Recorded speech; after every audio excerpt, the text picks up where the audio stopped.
I can't close my legs. 6 words that stopped 12 hardened bikers mid-conversation. Little Maya stood in the doorway of Thunder Ridge MC, trembling, her Sunday dress torn. Cruz, the club's president, had seen violence, dealt it, survived it.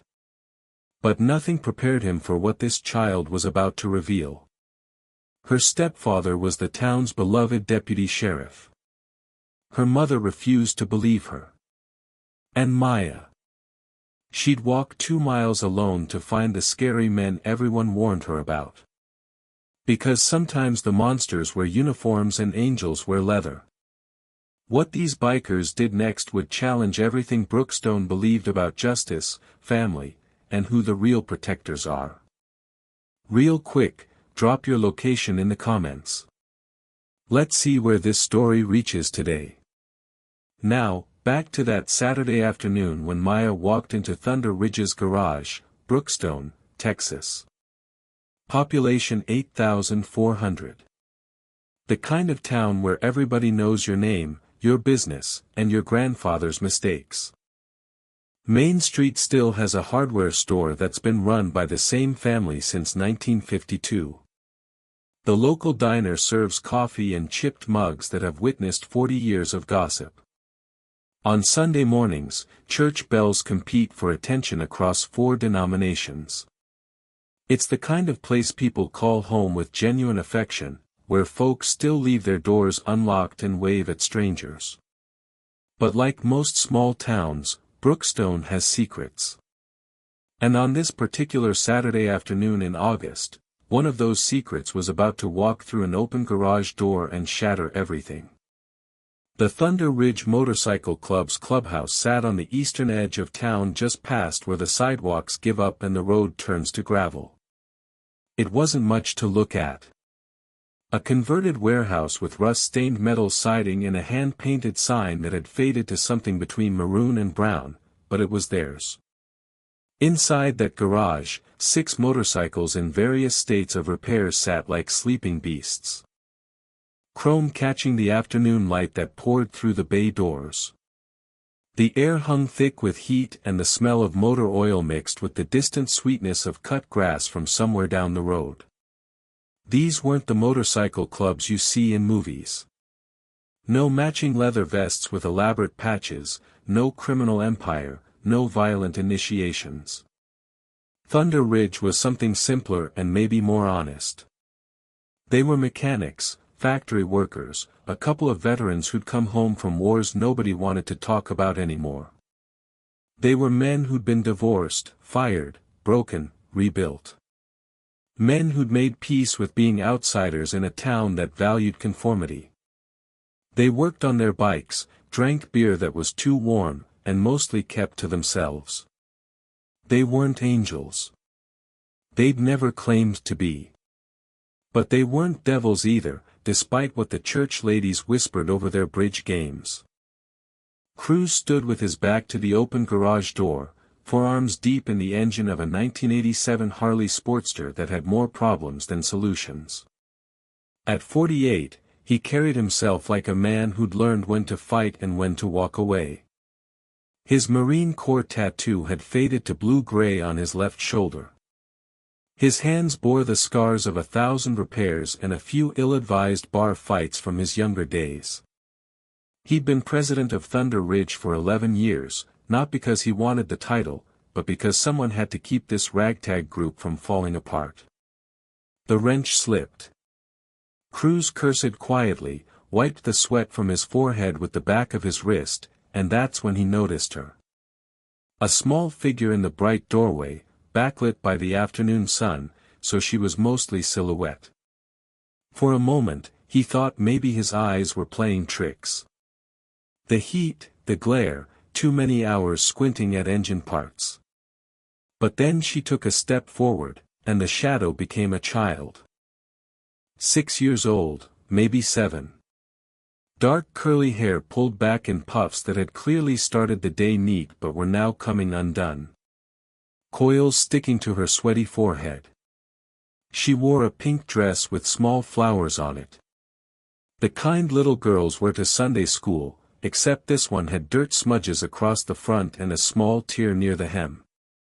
In her left hand she clutched a stuffed rabbit that had seen better days. One ear half detached, matted and gray in places. Her feet were bare. That's what Cruz noticed next. No shoes, no socks, just small dirty feet on the oil-stained concrete floor. Behind Cruz, conversation died. Razor lowered his beer bottle slowly. Medic pushed back from the workbench where he'd been sorting bolts. Ghost looked up from his phone, his usual expression of mild boredom replaced with something sharper. For grown men, suddenly aware that something was very wrong with this picture. The little girl stood there swaying slightly, like she wasn't entirely sure her legs would hold her. Her eyes were huge in her small face, scanning the garage, taking in the motorcycles, the tools, the men who were now all staring at her. She was looking for something or someone. Her chin trembled once, then steadied like she'd made some internal decision to be brave.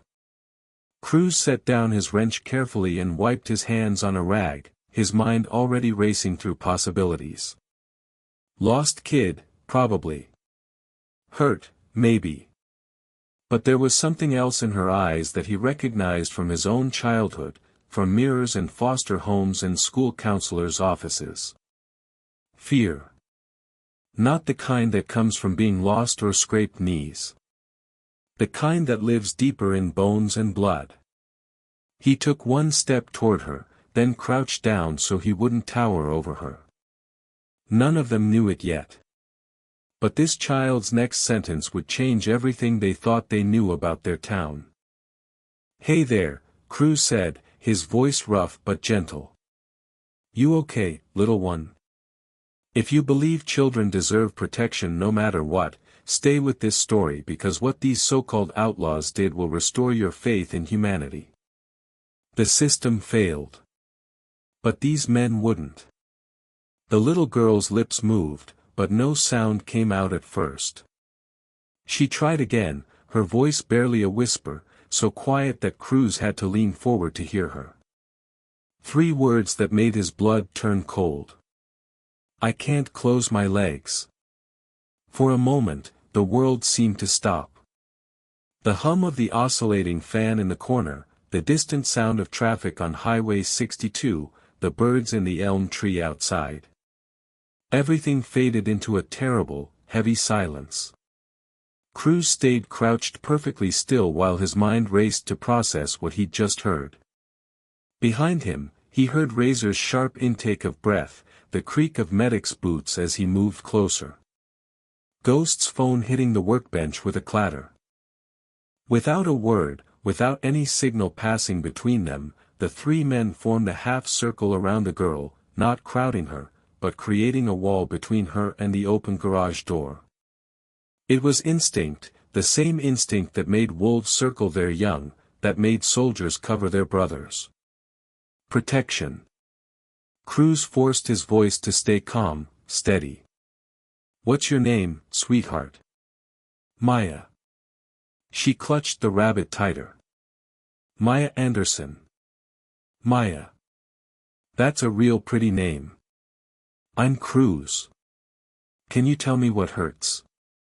She looked down at her bare feet, then back up at him. Her eyes were the deepest brown, like rich earth after rain, and they held something no 6-year-old's eyes should ever hold. Knowledge. The kind that steals childhood and leaves something broken in its place. "Everything hurts," she whispered. "Down there in my legs and my tummy. It hurts to sit. It hurts to walk. Mama says I'm being dramatic, but I'm not. I'm not dramatic." Cruz's jaw tightened. He'd been in combat.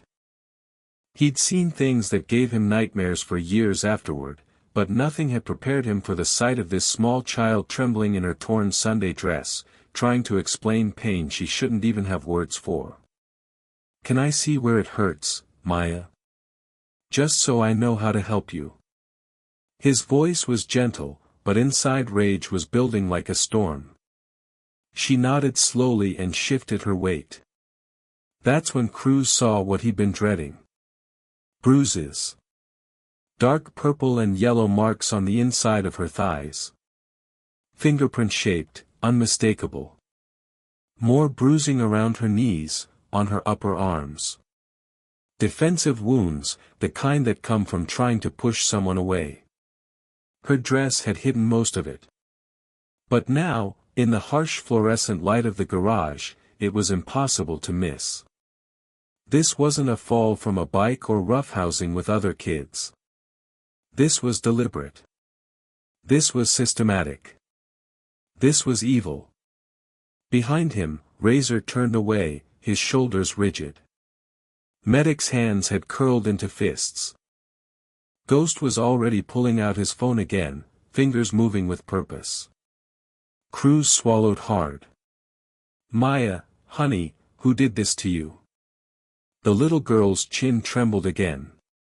A single tear tracked down her cheek, cutting through the dust on her face. Vincent, she said so quietly.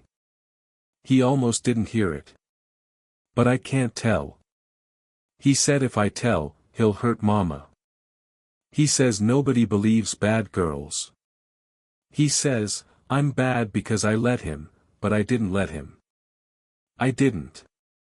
I tried to say no, but he's so big and I'm little. And her voice broke. The stuffed rabbit fell from her hands as she started to cry. Not loud wailing like kids do when they fall and scrape their knees, but quiet hiccuping sobs that somehow hurt worse to hear. Cruz looked up at his brothers, and in that moment, they all understood. This wasn't about their code or their club or their reputation. This was about a child who'd walked 2 miles on bare feet looking for help because everyone else had failed her. Maya, Cruz said carefully. This Vincent, does he have a last name? She nodded, wiping her nose with the back of her hand. Stone. Deputy Vincent Stone. He has a badge and a gun. And Mama says he's a good man who takes care of us. But he's not good. He's not. The name hit Cruz like a punch to the gut. Vincent Stone. The same deputy who'd arrested Cruz 3 years ago for a bar fight that wasn't even his fault. The same one who'd pulled him over twice last year for expired registration tags that weren't actually expired.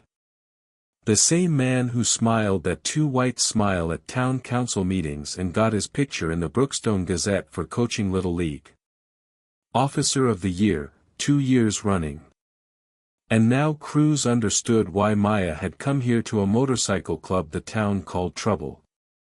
Because sometimes the people wearing badges are the real criminals, and sometimes the only ones who will believe you are the ones society has already cast out. Cruz reached out slowly, picked up the fallen rabbit, and handed it back to her. Maya, listen to me. You're not bad. You're brave, and we're going to help you. I promise. But here's what Cruz didn't know. Vincent Stone had done this before. In another county, in another town, to another little girl who'd also tried to tell, and the town had helped him cover it up. Cruz pulled out his phone with hands that wanted to shake but couldn't afford to. Maya sat on an overturned crate in the corner of the garage wrapped in Medic's leather jacket. Even though it was 90 degrees outside, she was shivering anyway. Ghost had given her a bottle of water and a granola bar from his saddle bag. She hadn't touched either. The Child Protective Services hotline rang 4 times before connecting to an automated menu. Press 1 for English. Press 2 for immediate danger. Press 3 for general reporting. We'll press 2. The line rang again and again. Then transferred. A new voice. Bored and mechanical. Asked him to describe the situation.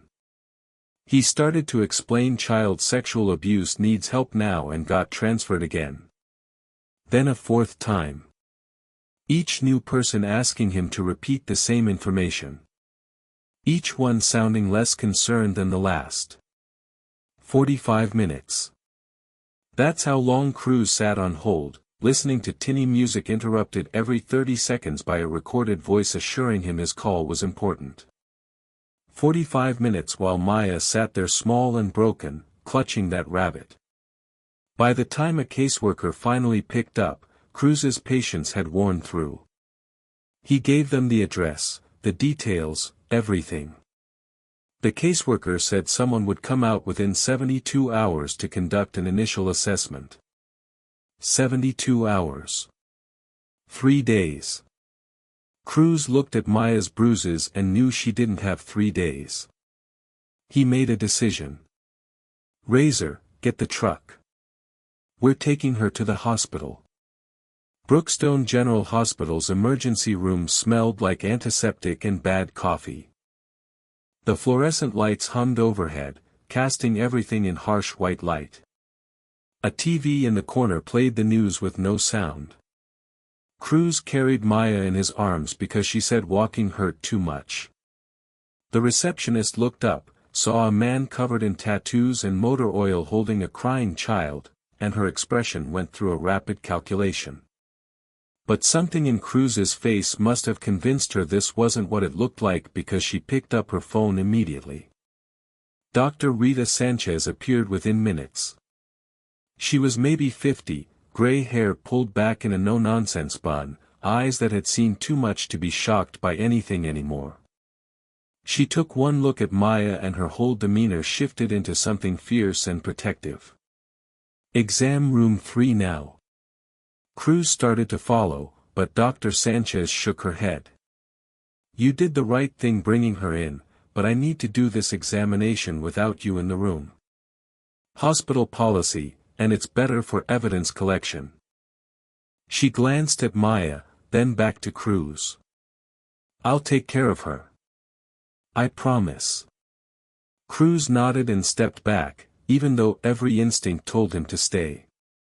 He'd been on the other side of this once, 37 years ago. Different hospital, different state, but the same fluorescent lights and antiseptic smell. He'd been 8 years old, sitting in a room just like this one, while a doctor with kind eyes examined bruises and burns and asked questions in a gentle voice that made Cruz want to tell the truth.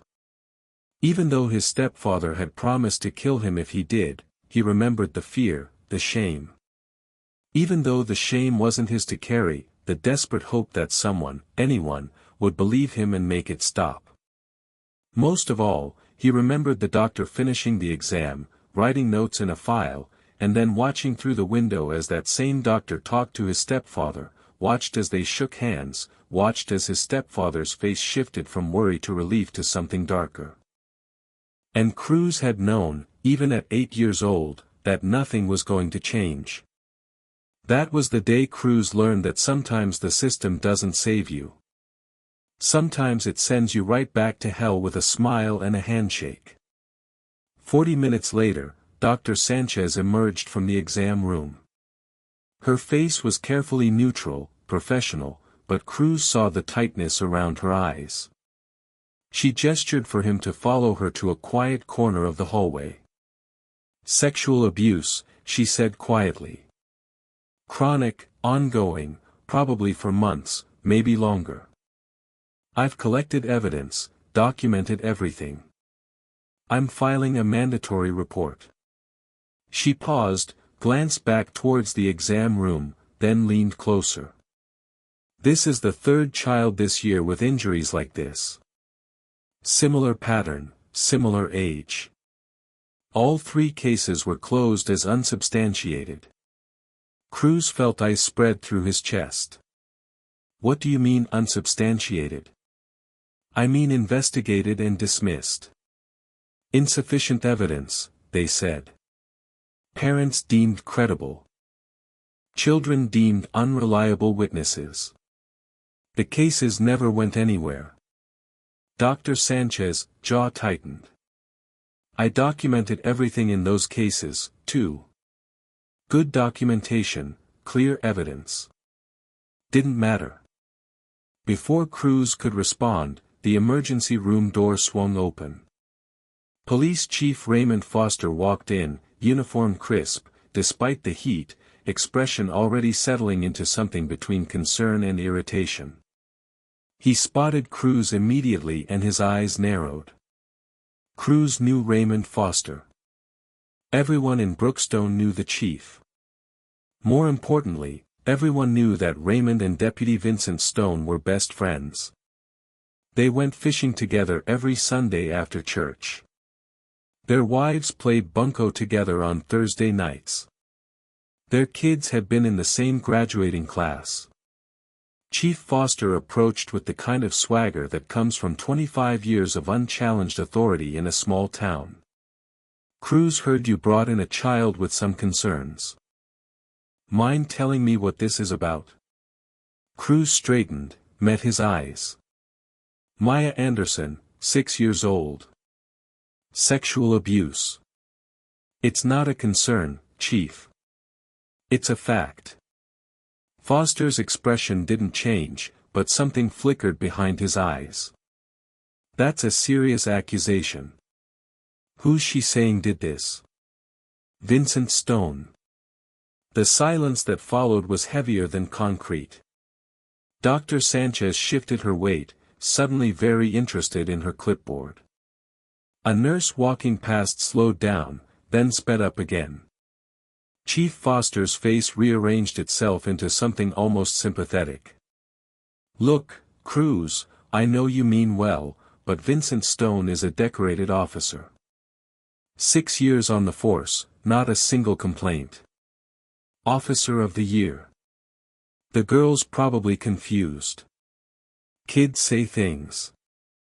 They mix up their dreams with reality. Could have been anyone. Could have been nobody. Could have been something she saw on TV. Cruz felt rage rising in his throat like bile. She's got fingerprint bruises on her thighs. She can barely walk. This isn't confusion. That's for investigators to determine, Foster said smoothly. And I'll make sure it's investigated thoroughly. But Cruz, maybe stay out of this one. You've got prior history with Vincent. This could look like you've got an agenda. The chief walked away toward the exam room where Maya waited. Cruz watched him go, watched Dr. Sanchez's shoulders slump in defeat, and understood with perfect clarity that nothing was going to happen. The system was going to protect its own again. Chief Foster made 2 phone calls after leaving that hospital room. The first was to Vincent. The second that call would become the smoking gun. The Meadowbrook Mobile Home Park sat on the eastern edge of Brookstone, where the town's carefully maintained image started to fray at the edges. The sign at the entrance had lost its B years ago, and nobody had bothered to fix it. Cruz's truck rumbled past identical aluminum-sided homes, some well-kept with flower boxes and fresh paint, others sagging under the weight of deferred dreams and empty bank accounts. Maya sat in the passenger seat, still wrapped in medic's jacket, staring straight ahead with eyes that looked older than they had an hour ago. Number 32 was third from the end. A single wide with faded blue skirting and a wooden deck that had seen better decades. A rusted swing set stood in the small yard. One swing missing its seat, the other twisted around the top bar like it had given up trying. Cruz parked and sat for a moment, trying to figure out what words could possibly make this conversation go the way it needed to go. The front door opened before he could decide. Nicole Anderson stood in the doorway, 29 years old, but carrying the kind of exhaustion that adds a decade to your face. Her dark hair, the same shade as Maya's, was pulled into a ponytail, her Waffle House uniform still on from the breakfast shift. She worked doubles most days, breakfast and dinner, trying to keep a roof over their heads and food on the table. Cruz could see it in her eyes. The same look he'd seen in mirrors during his own lean years. Desperation, pretending to be dignity. Who are you? Her voice was sharp, protective, but underneath it, Cruz heard fear. Name's Cruz.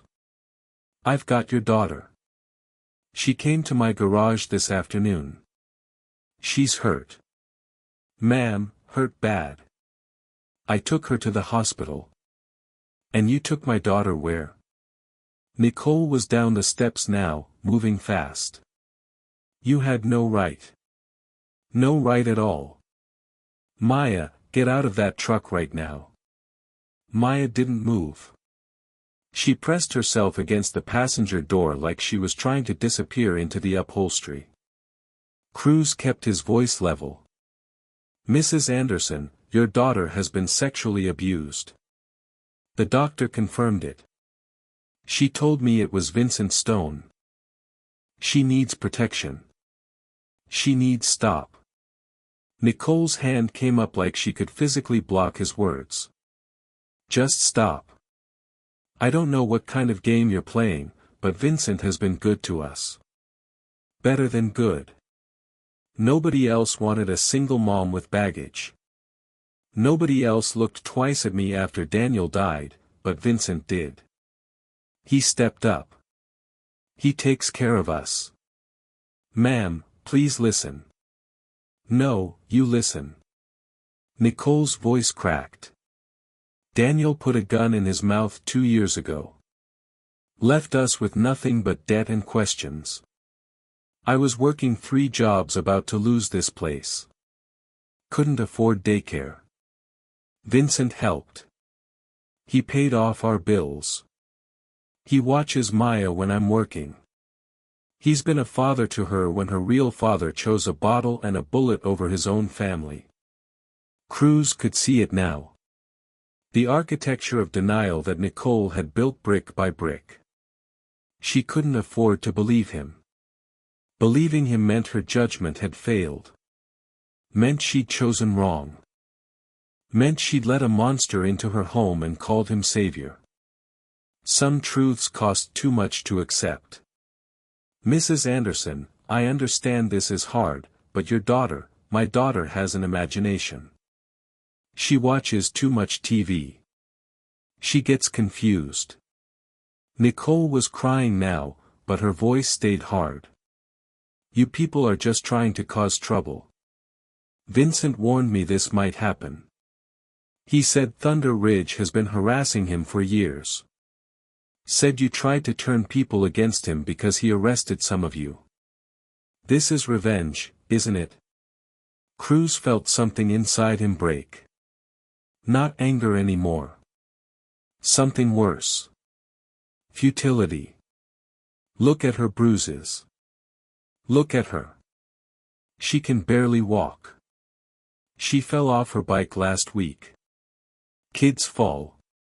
Kids get bruises. These aren't bike bruises. Nicole's face hardened into something desperate and ugly. You're poisoning her mind. You're putting ideas in her head. Maya, baby, did this man tell you to say things about Vincent? Did he tell you to lie? From inside the truck, so quiet. Cruz almost didn't hear it. Maya whispered. I'm not lying, Mama. Get out of that truck now. Maya started to cry, clutching the door handle. Please, Mama, please don't make me. He hurts me. He hurts me so much. Nicole yanked the truck door open, reached in, grabbed her daughter's arm. Maya screamed, a sound that would haunt Cruz for the rest of his life. She wrapped her arms around Cruz's leg, holding on with everything she had. Please, Maya sobbed. Please don't leave me. Please, I'll be good. I'll be so good. Just don't leave me with him. Cruz looked down at this tiny child, clinging to him like he was her last hope, then up at her mother, who couldn't see past her own survival, and felt a helplessness so complete it was like drowning. He had no legal right to this child. He wasn't family. He had no authority. And if he tried to keep her, he'd be the criminal, not Vincent Stone. Nicole pried Maya's fingers loose one by one. You're making this worse. Let go. Let go right now. Cruz forced himself to release Maya. Even though every cell in his body screamed to hold on, he watched Nicole half carry, half drag her daughter toward the trailer, watched Maya reach back toward him, her face twisted in terror and betrayal, watched the screen door slam shut, and then he saw the patrol car pulling up, white and blue. Brookstone Police Department emblazoned on the side. Vincent Stone stepped out, all 62 of him, uniform perfectly pressed, that smile already in place. He raised one hand in a friendly wave, like Cruz was a neighbor, like they were buddies. Vincent walked past Cruz's truck close enough that Cruz could smell his cologne. Appreciate you bringing Maya home, he said pleasantly. Kids wander off sometimes, don't they? Good thing there are concerned citizens around. You have yourself a good evening now, Cruz. He disappeared inside the trailer. Through the window, Cruz could see Maya backing away. Could see Vincent's hand on her shoulder, firm and possessive. Cruz sat in his truck, hands gripping the steering wheel so hard his knuckles went white.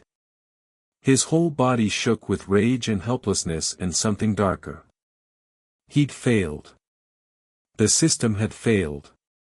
And tomorrow, Vincent would take Maya somewhere Cruz couldn't follow, destroy whatever evidence remained, and continue doing what he'd been doing, unless someone stopped him. Cruz started his engine and drove away, but his mind was already moving in a different direction. He had 72 hours, maybe less, before Vincent could destroy evidence and move Maya out of state. So, he did something that could send him to prison for life. He called the only people more dangerous than cops, other survivors. By 9 o'clock that night, every member of Thunder Ridge Motorcycle Club sat around the scarred wooden table in the back room of their clubhouse. When bikers call an emergency meeting, they call it church. And church was now in session. 8 men total, ranging from Ghost at 26 to Medic at 53. All of them understanding that what happened in this room would determine whether a 6-year-old girl lived or died by inches. In that trailer, Cruz stood at the head of the table, still wearing the same grease-stained shirt from that afternoon, looking like he'd aged 5 years in 5 hours. We all know what we saw. We all know what the hospital confirmed, and we all saw how the system responded. He paused, looking each man in the eye. I'm not asking any of you to do anything illegal, but I'm also not walking away from this. So, if you want out, now's the time. No judgment, no hard feelings. Nobody moved. Razor cracked his knuckles. Medic leaned back in his chair, arms crossed. Ghost was already opening his laptop, fingers flying across the keyboard before Cruz even finished speaking. All right, then, Cruz said quietly. Ghost, what can you find? Ghost was the youngest member of Thunder Ridge, baby-faced and soft-spoken, the kind of guy who looked like he'd get lost in a library and be perfectly happy about it. What most people didn't know was that before Ghost washed out of the NSA over a disagreement about domestic surveillance protocols, he'd been one of their best analysts. He knew his way around databases and firewalls the way other men knew their way around engine blocks. His fingers moved with practiced precision, opening windows, running searches, pulling threads that most people didn't even know existed. Vincent Thomas Stone, age 34, Brookstone Police Department for 3 years. Before that, Lakeside County Sheriff's Department.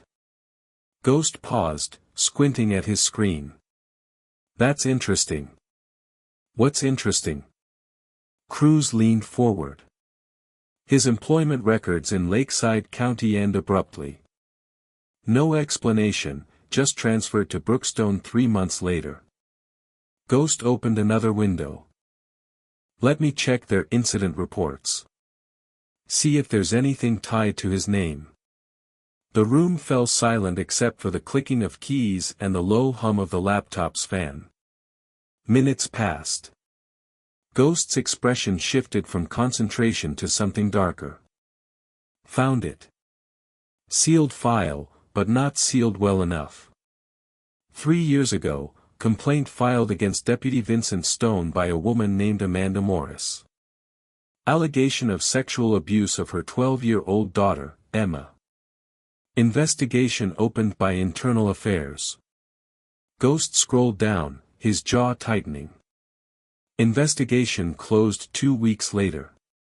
Insufficient evidence. Files marked for destruction. Records indicate they were lost in a server migration 6 months ago. Lost, Razor said, his voice flat. How convenient. Ghost kept digging, pulling up social services records, cross-referencing names and dates.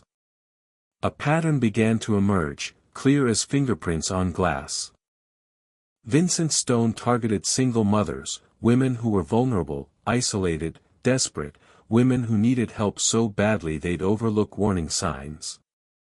Women who couldn't afford to lose their lifeline, even if that lifeline was slowly destroying their children. 3 documented cases in Lakeside County, all closed as unsubstantiated. 2 complaints that never made it past the initial report. One mother who withdrew her allegations after her car was mysteriously vandalized and her employer received an anonymous tip about drug use that cost her the job. He's got a system, Ghost said quietly. He picks victims who won't be believed. Kids from broken homes, mothers with histories, with bad credit, with ex-husbands who bailed. He positions himself as the good guy, the rescuer, makes himself indispensable. By the time the abuse starts, these women are so dependent on him, they can't see what's right in front of them. And if anyone tries to report, he's got the badge and the reputation to make the complaints disappear. Medic, who'd been silent until now, spoke up. How many kids are we talking about? Ghost's fingers stilled on the keyboard. In Lakeside, 5 confirmed victims. Could be more. Here in Brookstone, Dr. Sanchez mentioned 3 cases this year with similar injuries. All closed as unsubstantiated. Add Maya, that's 4, plus however many never reported at all. The weight of that number settled over the room like a physical thing. 9 children, maybe more. 9 childhoods destroyed while a system designed to protect them looked the other way because the predator wore a badge. Cruz's hands curled into fists on the table. Can you pull his transfer records? Find out who approved moving him to Brookstone. Who signed off on hiring him despite these complaints? Already on it, Ghost muttered. He opened another series of windows, pulled up personnel files, authorization forms, transfer request approved by Lakeside County Sheriff Vincent Palmer. Letter of recommendation signed by the same Brookstone Police Chief Raymond Foster hired him based on that recommendation. They're fishing buddies now, by the way. Have been since 6 months after Vincent arrived. So Foster knew, Razor said.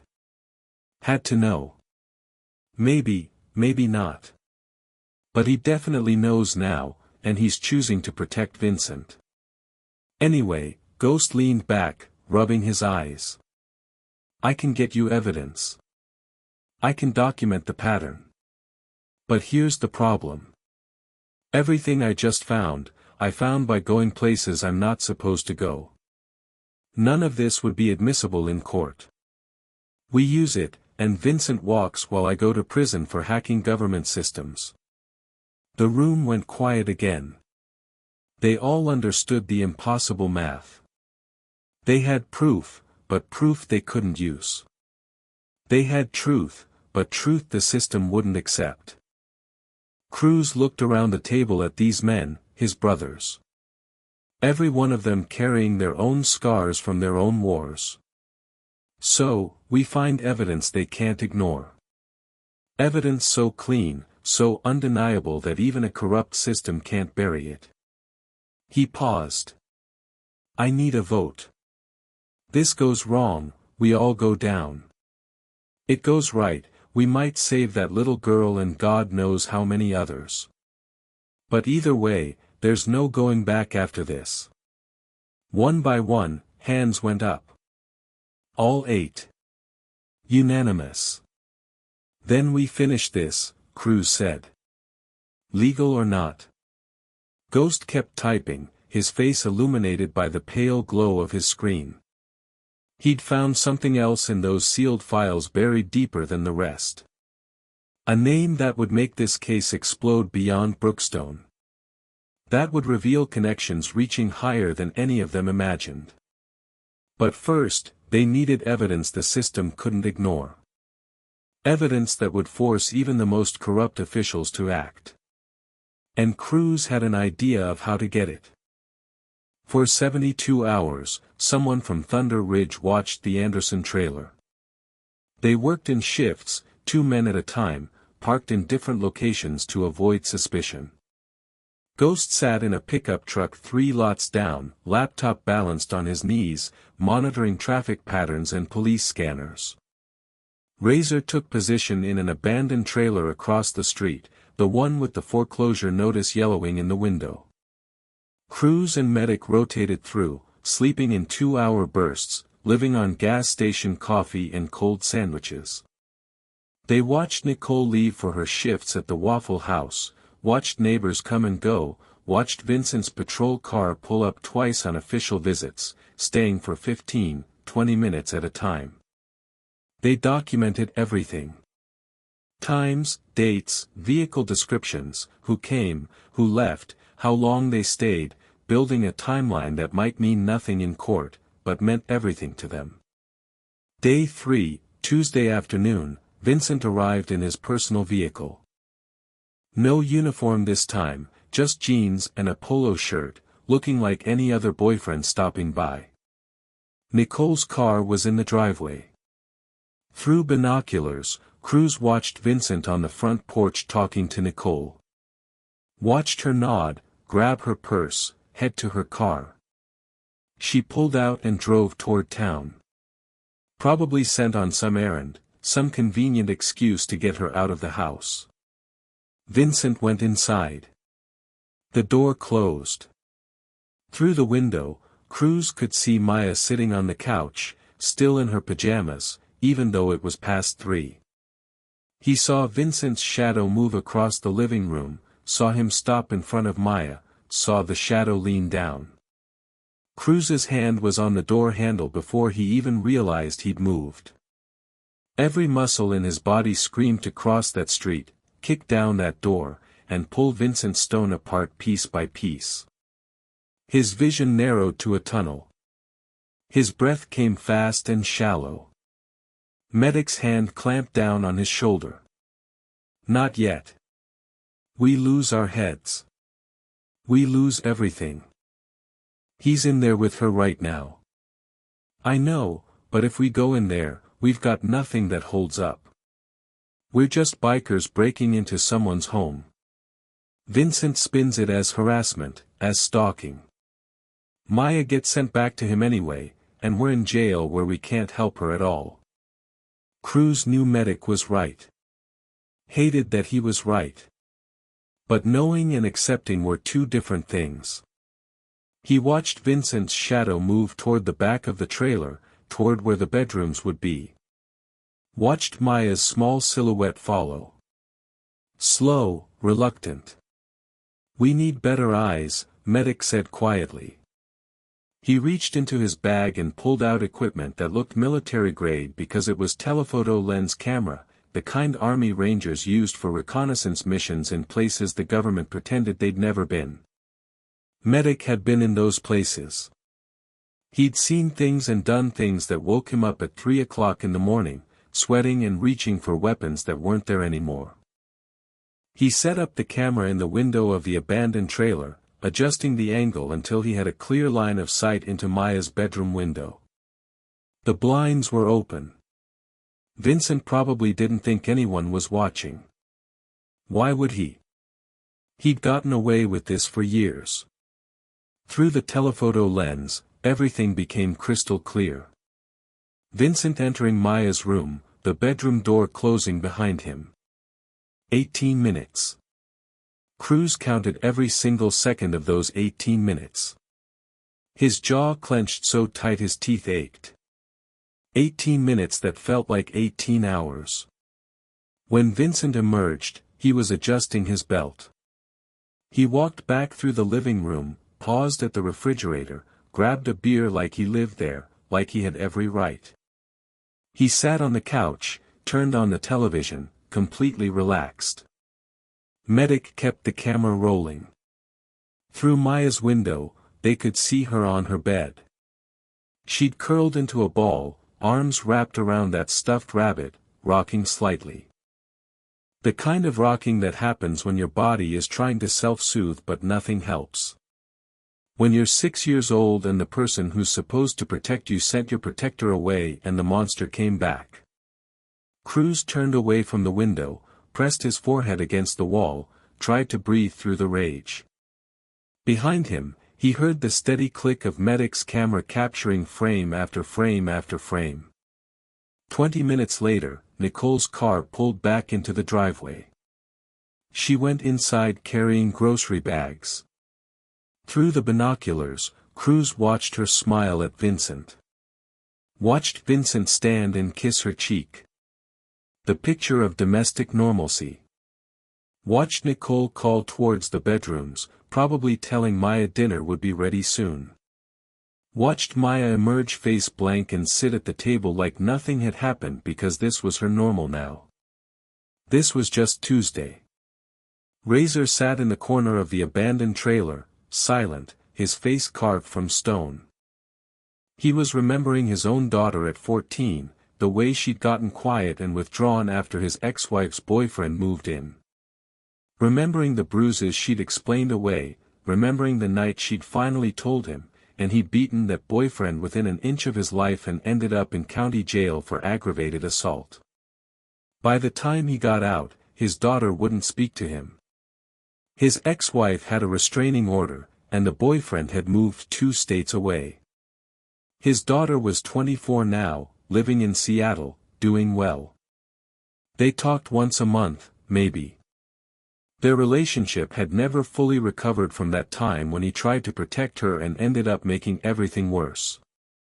He'd failed her by waiting too long, then failed her again by acting too fast.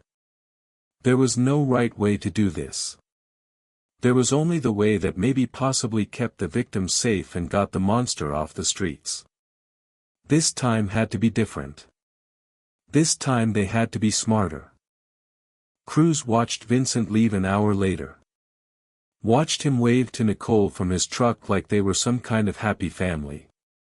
Watched him drive away with that same smile Cruz had seen outside the trailer. The smile that said, "I can do whatever I want and nobody can stop me." Medic reviewed the footage on the camera's small screen, his expression grim. "We've got him entering the room. We've got timestamps. We've got Maya's distress after. If we turn this over to the right people, it won't be enough." Cruz interrupted. "You know it won't be. Defense says it's circumstantial. Says Vincent was just checking on her. Maybe reading her a bedtime story. Maybe she was upset about something else. Says we're stalkers with an agenda. Says the footage is edited. That we can't prove what happened behind that closed door." He turned to face Medic. "That footage would have been enough. Should have been enough." But Cruz knew the system. He needed something even the most corrupt cop couldn't explain away. So he set a trap. Ghost made the call from a burner phone in a Walmart parking lot 30 miles outside Brookstone. The Texas State Attorney General's office had a hotline for reporting government corruption. He'd rehearsed the script 3 times before dialing, keeping his voice neutral, factual, giving them just enough to trigger an investigation without revealing who he was or how he knew. I have information about child abuse cases being systematically buried by the Brookstone Police Department. Multiple victims, pattern of behavior, officer involved is Deputy Vincent Stone. Chief Raymond Foster has been closing cases as unsubstantiated despite medical evidence. I believe there's financial motivation. He paused. Check the bank records. Follow the money. He hung up before they could trace the call, pulled the battery out of the phone, and drove away. It wasn't much, but it was a seed planted in soil that might actually let it grow. 3 days later, Detective Monica Chin arrived in Brookstone driving an unmarked sedan with state plates. She was 36, FBI Task Force on Crimes Against Children on loan to the state AG's office for a multi-jurisdictional investigation. She'd seen enough child abuse cases to know the patterns to recognize when local authorities were protecting predators instead of children. The anonymous tip had landed on her desk flagged as priority because it matched intelligence they'd already been gathering. She came to Brookstone expecting resistance. She came prepared to fight. Thunder Ridge had been watching for her. Ghost had monitored communications, caught wind of the state sending someone, found her name and her credentials. Former NYPD, specialized training in forensic interviewing, reputation for not backing down. If anyone could cut through Brookstone's wall of silence, it was her. He arranged a chance meeting at Riverside Park, the small playground near the elementary school. Nicole brought Maya there most Wednesday afternoons when she had a split shift, letting her daughter play for an hour of supervised freedom before heading home. Cruz made sure Detective Chin happened to be there, sitting on a bench with her phone, looking like any other person enjoying the spring weather. He'd coached Maya the day before at the grocery store when she and Nicole were shopping. 60 seconds of whispered conversation while Nicole was 3 aisles over comparing cereal prices. There's going to be a woman at the park tomorrow. Dark hair, professional clothes. If she talks to you, if she asks you questions, you can tell her the truth. She's safe. She'll believe you. But only if she asks. Okay. Only tell if someone official asks.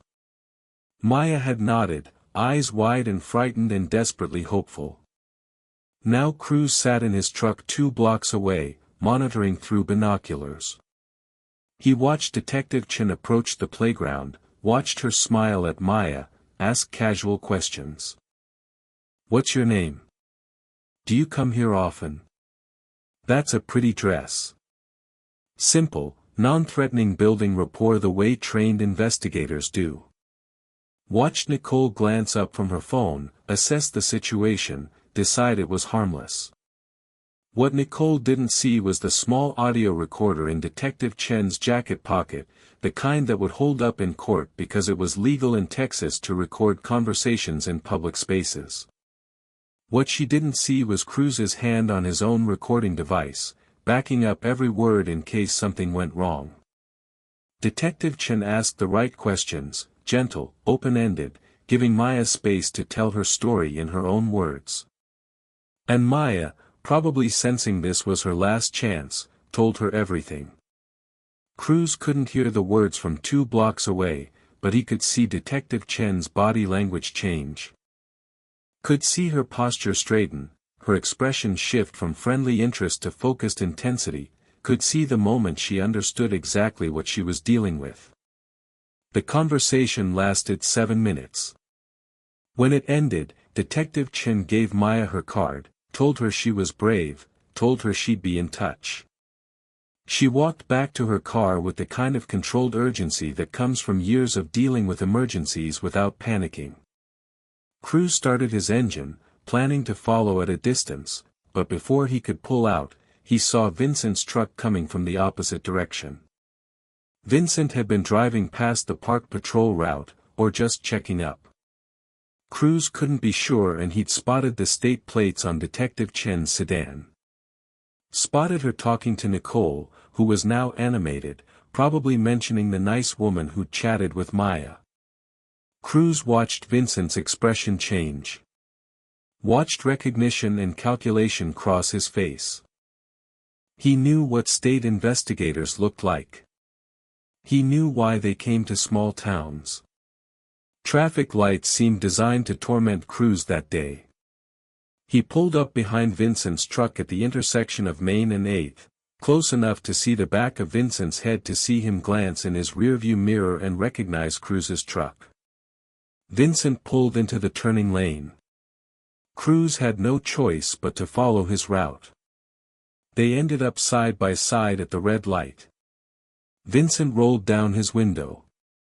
Cruz's hand tightened on his steering wheel, but he rolled his window down, too. Cruz. Vincent's voice was friendly, conversational, the same tone he'd use ordering coffee. Funny running into you. Been seeing you around town a lot lately. Almost like you're following someone. Free country. I can drive where I want. Sure. Sure, that's true. It's also true that stalking is a crime. Harassment is a crime. You keep showing up places my family is.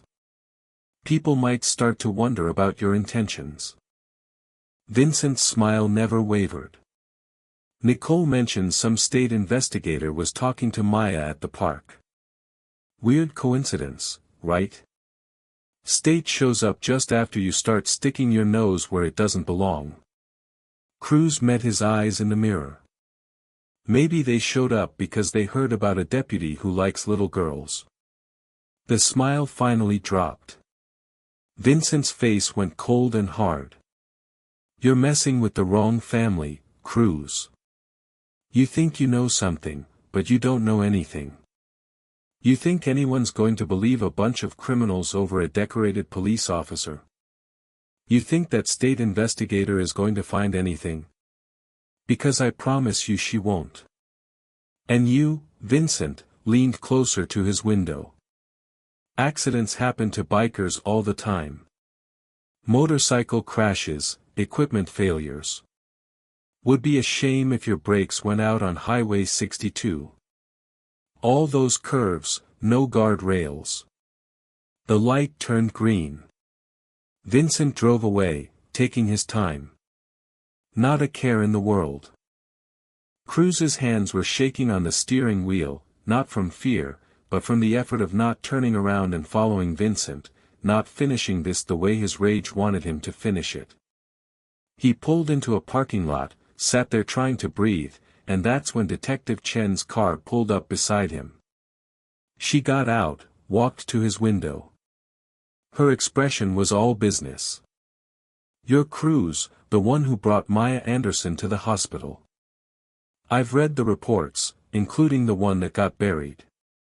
She glanced around, making sure they were alone. Get in my car. We need to talk. 5 minutes later, sitting in her passenger seat with the windows up and the AC running, Detective Chen turned to face him. Vincent Stone isn't his real name.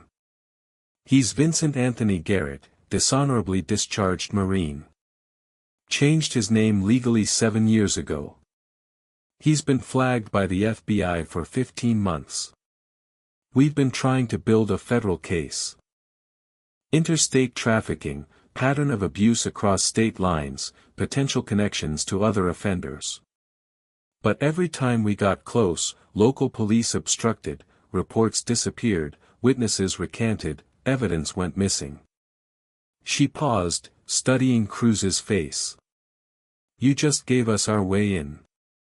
That recording of Maya, that's a federal victim statement. Combined with what we already have, we can move forward. But I need your help. I need everything you've got. Surveillance footage, documentation, anything. And I need you to trust the system one more time. Cruz laughed bitter and sharp. The system failed that little girl at every turn. I know. I've seen it fail 100 kids, but I'm not Brookstone PD. I'm not protecting anyone. And if what I suspect is true, if Vincent is part of something bigger, we're not just talking about one predator. We're talking about a network. She pulled out a folder, showed him photographs. Different children, different states, similar patterns of abuse. We think there are others, other cops, other authority figures, sharing victims, sharing methods. Vincent might be the thread that unravels the whole thing. But we need him alive, Cruz. We need him to talk. So, I need you to promise me you won't do anything that lets him walk on a technicality. Cruz stared at those photographs at faces that looked like Maya's, scared, damaged, forgotten by everyone who should have protected them. He thought he was saving one child. But he'd actually stumbled into something far bigger, something darker than he'd imagined, a network that would shock the nation. Small towns have their own circulatory systems, arteries of gossip that pump information faster than any internet connection. By Thursday morning, everyone in Brookstone had heard some version of the story. The bikers from Thunder Ridge were harassing Deputy Stone. Or maybe they were heroes exposing abuse. Or maybe they were criminals with a vendetta making up lies about a good man. The truth depended entirely on who was telling it. The Brookstone Community Forum, a Facebook group with 3,000 members, exploded overnight. Someone posted a vague reference to concerning allegations, and within hours the comments section had become a battlefield. Team Back the Blue posted photos of Vincent at the 4th of July parade. Vincent coaching Little League. Vincent helping elderly Mrs. Patterson change her tire in the church parking lot. See. Good man, family man, hero in uniform. The accusations were obviously false, obviously motivated by criminals trying to discredit law enforcement. Team Protect the Child fired back with statistics about abuse, about how predators hide in plain sight, about how badges don't make someone trustworthy. They shared articles about other cops arrested for similar crimes, other communities that had defended monsters until the evidence became undeniable. They demanded investigation, transparency, accountability. The moderators tried to keep up, deleting the most inflammatory comments, but it was like trying to stop a flood with a paper cup. By Friday, the group had split into two distinct camps, and the division was spreading through town like a crack through ice. Cruz felt it everywhere he went. Friday afternoon, he stopped at Thompson's Auto Supply for spark plugs. Gary Thompson, who'd been selling him parts for 6 years, looked up from the register with an expression Cruz had never seen before. Cold, closed. We don't serve your kind anymore, Gary said flatly. My kind. People who go after good cops, people who spread lies. You and your club need to find somewhere else to shop. Cruz set the spark plugs on the counter and walked out. Down the street at the diner, the waitress, who usually gave him extra coffee and smiled when she brought his pie, wouldn't make eye contact. At the post office, people moved away from him in line, like his presence was contaminating. Saturday morning, Cruz came out to find his motorcycle on its side in the parking lot. Deep scratches carved into the tank. Someone had keyed liar into the paint. Razor's bike got sugar in the gas tank. Ghost found his truck's tires slashed. The clubhouse windows got spray painted with blue lines and the words, Blue Lives Matter. Bikers don't. The message was clear. Choose the cop. Choose order. Choose the narrative that lets everyone sleep at night believing their town is safe and their heroes are real. But some people chose differently. Cruz was pumping gas at the Chevron station Sunday afternoon when an elderly woman approached. She had to be 75, maybe 80, moving slowly with a cane, her church clothes indicating she'd just come from the 11 o'clock service. She looked around carefully, making sure no one was watching, then leaned close to Cruz. Her voice was barely a whisper. My granddaughter told me something about Vincent Stone 2 years ago. She was 9. She said he touched her inappropriately at the police department's youth outreach event. I told her she must have misunderstood. I told her Vincent was a nice man, that she shouldn't say things like that. The woman's eyes filled with tears. I didn't believe her. I chose his reputation over her truth. She doesn't talk to me anymore. Moved away as soon as she turned 18. She reached out, touched Cruz's arm with a trembling hand. Thank you for believing.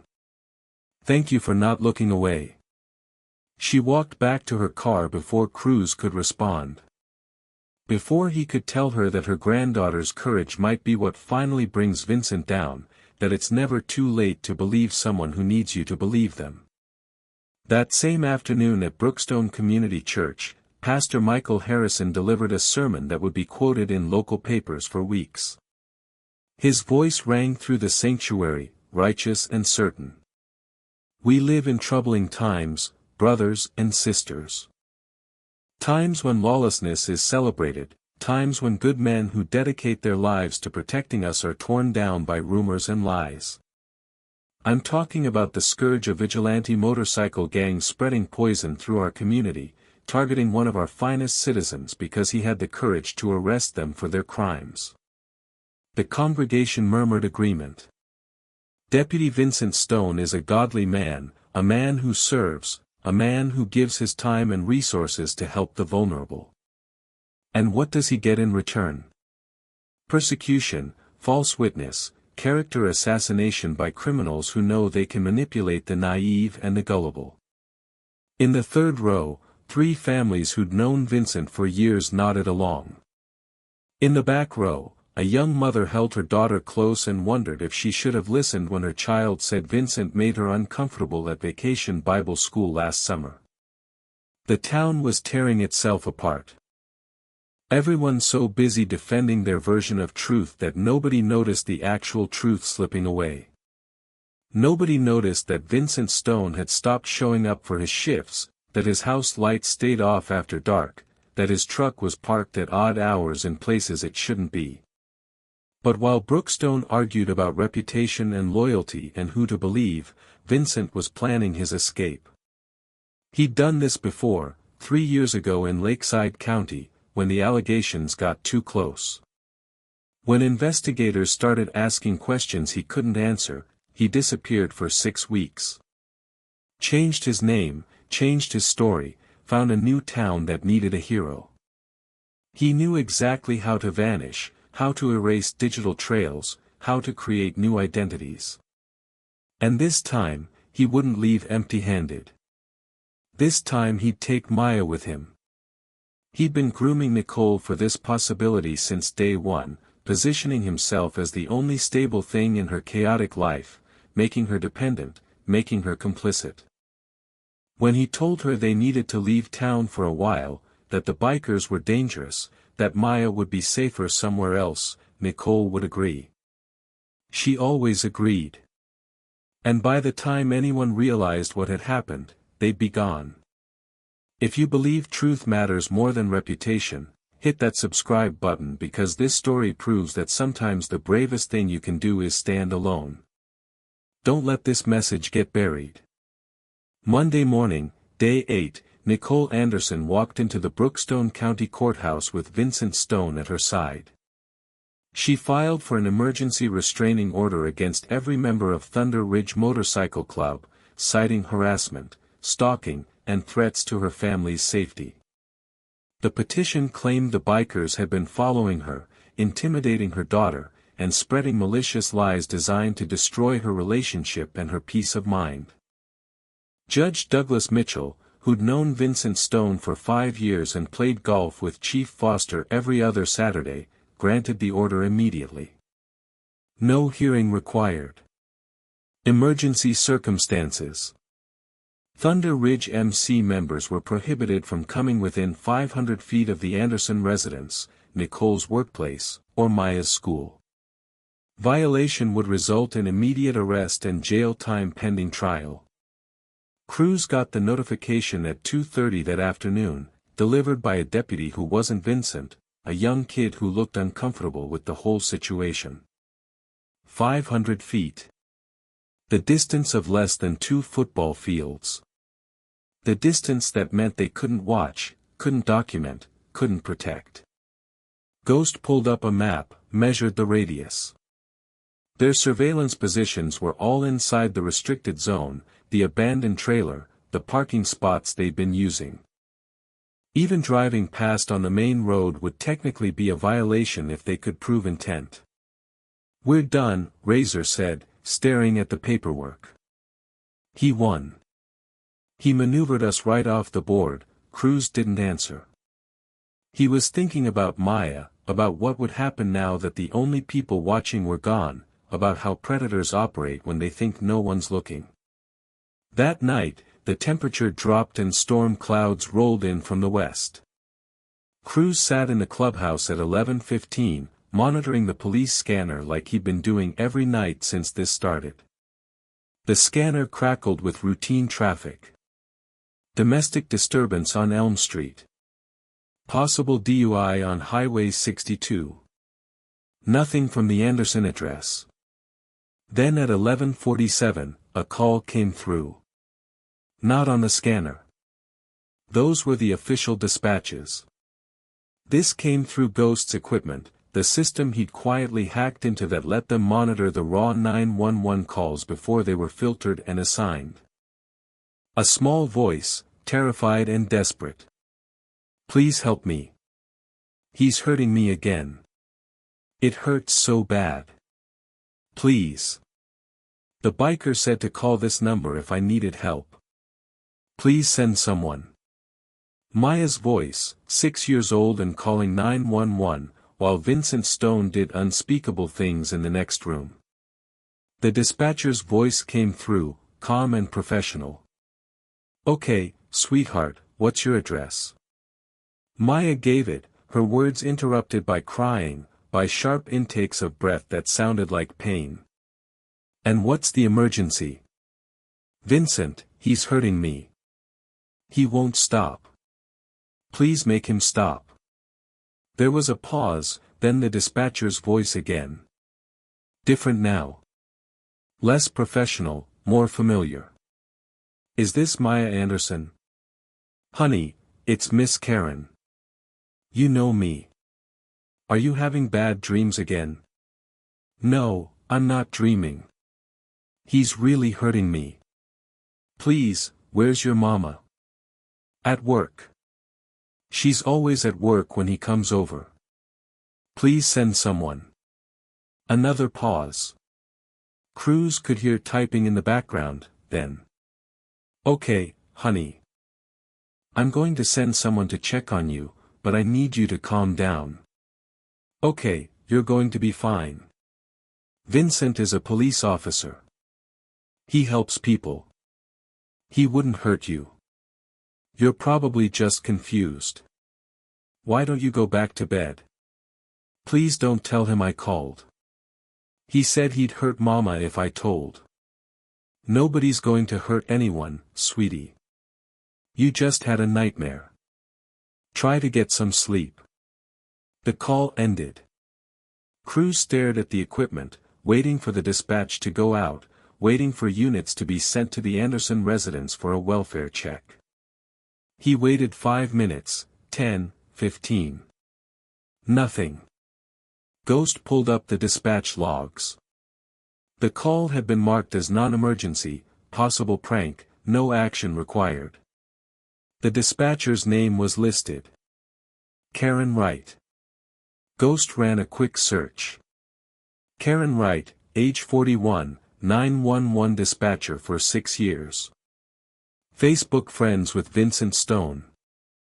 Photos of them at the same family barbecues. Comments on each other's posts. Cruz stood up so fast his chair fell over. She buried it. She marked it as a prank and buried it.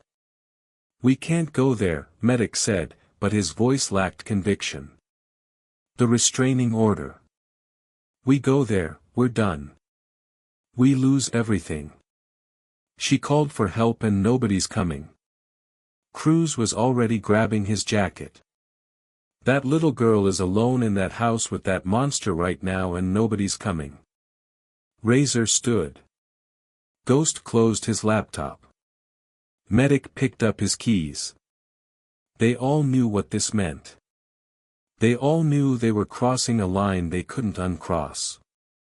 But the alternative, leaving Maya alone while Vincent hurt her, wasn't something any of them could live with. At 3:47 in the morning, 3 motorcycles cut through the darkness toward the Anderson trailer. They parked 2 blocks away, approached on foot. The trailer was dark except for the flickering blue light of a television through the living room window. Cruz, Razor, and Ghost moved around to the back where the chain-link fence separated the property from an empty lot overgrown with weeds. Cruz cut the fence with wire cutters. The sound seemed impossibly loud in the quiet night. They waited, frozen, listening. No response from inside the trailer. They crossed the backyard. Cruz tried the back door, locked, but the window to the bathroom was cracked open, probably for ventilation. It was small, barely big enough for Ghost, who was the leanest of them. He climbed through, disappeared inside. 30 seconds later, the back door opened from the inside. Ghost's face was pale. Bathroom doors locked from the outside. She's in there. They moved fast. Cruz reached the bathroom door, saw the hook and eye lock that had been installed on the outside. The kind of lock you put on a shed, not a bathroom. Not unless you're locking someone in. He flipped the lock, opened the door. Maya sat on the bathroom floor in her nightgown, pressed into the corner between the toilet and the wall. Blood streaked her legs. Her face was swollen from crying. When she saw Cruz, something between hope and terror crossed her features. "You came," she whispered. "Miss Karen said nobody would come." Cruz knelt down, made himself small, non-threatening. "We came. We're getting you out of here. Mama's going to be so mad. Vincent said if anyone finds out, he'll make Mama lose her job. We'll be homeless. It'll be my fault. None of this is your fault. Not one single bit." Cruz held out his hand. "Do you trust me?" Maya looked at his hand for a long moment. Then she reached out and took it. They moved through the trailer like ghosts. In the living room, Vincent Stone lay on the couch, still in his clothes, one arm hanging off the side. An empty bourbon bottle sat on the coffee table. He was snoring deep and regular. Cruz had 30 seconds to make a choice. Take Maya and become a kidnapper, a felon, a man who'd spend the rest of his life in prison, or leave her here and stay law-abiding while she died by inches, while her childhood was systematically destroyed, while the system continued to fail her. What he did next would either save his soul or destroy his life. Probably both. He wrapped Maya in his leather jacket, lifted her into his arms, walked past Vincent's sleeping form.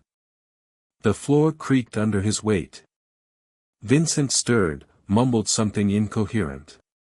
Cruz froze, but Vincent just rolled over and kept sleeping, too drunk to register the danger standing 6 feet away. They made it outside. Cruz carried Maya to his motorcycle, set her in front of him on the seat. The engine roar shattered the 3 a.m. silence. Inside the trailer, lights came on.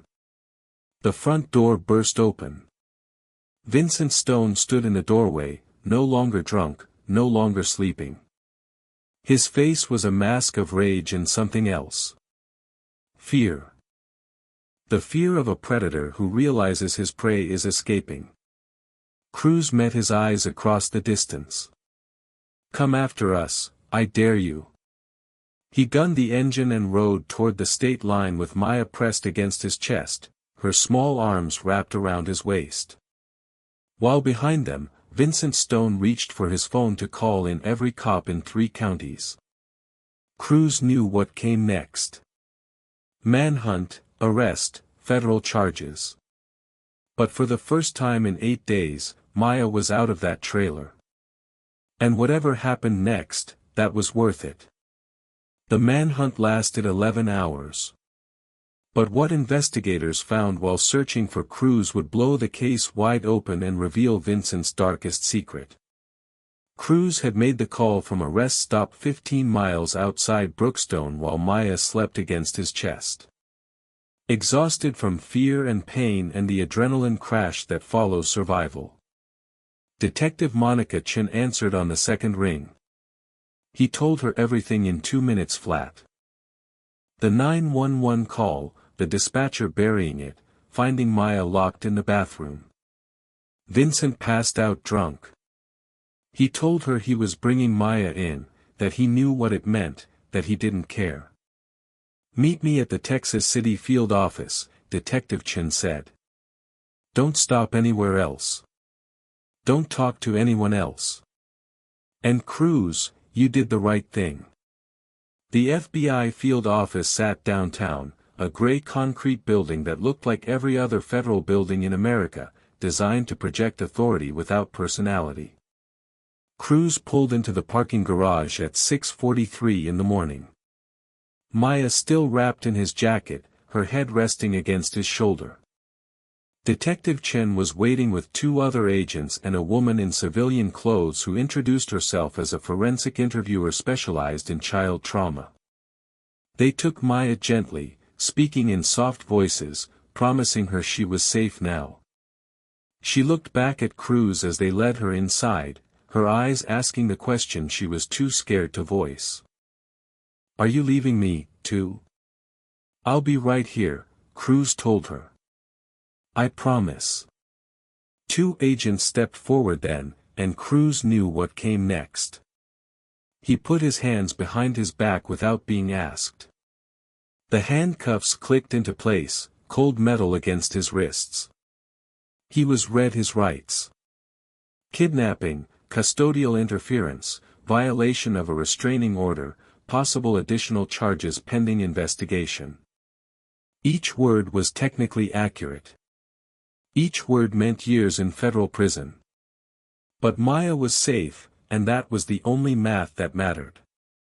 While Cruz sat in a holding cell, Maya underwent a forensic interview conducted by specialists trained to extract truth without re-traumatizing victims. The interview room was designed to look comfortable, unthreatening, soft furniture, neutral colors, toys available if needed. 2 cameras recorded from different angles, creating a record that would be admissible in any court in the country. The interviewer, whose name was Dr. Linda Martinez, had conducted over 300 of these interviews. She'd heard stories that gave her nightmares, seen children who'd been broken in ways that shouldn't be possible. But Maya's testimony, delivered in that small, halting voice, was comprehensive and devastating. She described abuse that had started 6 months after Vincent moved in with them. She described being told it was normal, that all little girls did this with their daddies, that she was special. She described the threats, what would happen to her mother if she told what would happen to her if she didn't cooperate. She described the pain, the fear, the confusion of being 6 years old and knowing something was terribly wrong but having no power to stop it. Dr. Martinez documented everything, every detail, every pattern, every piece of evidence that would later form the foundation of a case so airtight that even the best defense attorneys in the country couldn't find a crack. At 7:35 that morning, while Maya was still being interviewed, FBI agents executed simultaneous raids on 3 locations. Vincent Stone's residence, Brookstone Police Department headquarters, and Chief Raymond Foster's home office. Vincent's house looked normal from the outside. A small ranch-style home on Cedar Street with a well-maintained lawn and an American flag hanging from the porch. Inside, it was staged like a showroom. Everything clean, everything in place, everything projecting the image of a responsible, trustworthy man. But the FBI's forensic team wasn't interested in appearances. They were looking for what people hide. They found it in the basement behind a locked door that Vincent had told his neighbors was for storage. External hard drives, 7 of them, each with terabytes of data, thousands of images, hours of video, multiple children, different ages, spanning 8 years. Some files were professionally produced, traded on dark web forums. Others were homemade, recorded in locations the team would later identify as Vincent's previous residences, hotel rooms, and the Anderson trailer. The hidden camera footage from Maya's bedroom was particularly damning. Vincent had installed a small camera disguised as a smoke detector position to capture everything. The footage confirmed every detail Maya had described, time-stamped and irrefutable. No defense attorney could claim she was confused or lying. The evidence was digital, documented, undeniable. At Brookstone Police Department, agents seized servers and file cabinets, collecting every report, every complaint, every case that had crossed Chief Foster's desk in the past 5 years. They found the pattern immediately. 14 reports of suspected child abuse. All involving similar descriptions. All closed as unsubstantiated. All closed by Chief Foster personally. At Foster's home, forensic accountants found the money. Bank records showing regular deposits from an offshore account linked to Vincent Stone. $127,000 over 3 years. Payments that coincided with cases being closed, evidence disappearing, reports being marked as unfounded. Foster had been selling protection, selling silence, selling children's safety for cash that paid for his boat, his fishing cabin, his daughter's college tuition. The horror of it settled over the investigation team like a physical weight. This wasn't one bad cop and one corrupt chief. This was systematic. This was organized. This was a network designed to protect predators and silence victims. But the real names started emerging from the evidence. Children whose abuse had been documented, buried, and forgotten. 10-year-old Isabella, whose mother had reported Vincent in Lakeside County 3 years ago. The case had been closed. Isabella's family moved away 6 months later, broken and afraid. 12-year-old Tyler, whose behavioral problems at school had been signs of trauma everyone missed. 9-year-old Hannah, who tried to tell a school counselor and been accused of seeking attention. 7-year-old Lucas, whose foster parents had filed reports that went nowhere. Each name represented a childhood stolen. Each name represented a failure of every system designed to protect the vulnerable. The team documented each victim with care, reaching out to families, offering resources, beginning the long process of accountability and healing. But the FBI's biggest discovery wasn't on those hard drives, wasn't in the financial records, wasn't in the files at the police department. It was buried in Vincent's military records from 23 years ago, records that had been sealed, classified, hidden behind bureaucratic walls that required federal warrants to penetrate. A secret so explosive it would reach the U.S. Senate and expose a cover-up that went far beyond one small town in Texas. The military records arrived at the FBI field office in a sealed envelope marked with classification stamps that had expired 6 months earlier. Someone in the Department of Defense had been sitting on a warrant request, dragging their feet, protecting institutional reputation over justice. But once the scope of the case became clear, once senators started asking questions about how a known predator had slipped through the cracks, the records materialized with sudden bureaucratic efficiency. Detective Chen opened the file and started reading. With each page, the picture became clearer and uglier. Vincent Thomas Stone didn't exist until 7 years ago. Before that, He was Vincent Anthony Garrett, United States Marine Corps, stationed at Camp Pendleton, California. His service record looked exemplary for the first 4 years. Commendations, promotion to corporal, exemplary conduct ratings. Then, 23 years ago, everything changed. A complaint filed by Staff Sergeant Thomas Wright alleged that Corporal Garrett had sexually assaulted Wright's 13-year-old daughter during a family event at base housing. The girl's statement was detailed and credible. Physical evidence supported her claims. The Naval Criminal Investigative Service opened a case file that should have led to court-martial and prison time. Instead, Garrett received a dishonorable discharge for conduct unbecoming a Marine. Military speak designed to bury the details, protect the institution, avoid the publicity of a full trial. He was discharged quietly. No criminal charges filed in civilian court. No sex offender registration. Nothing that would follow him into civilian life beyond a discharge status that he could explain away as personality conflicts or minor infractions. The system had given him a fresh start, and he'd used it to refine his predation. Vincent Anthony Garrett legally changed his name through a court in Nevada, a jurisdiction known for processing name changes with minimal scrutiny.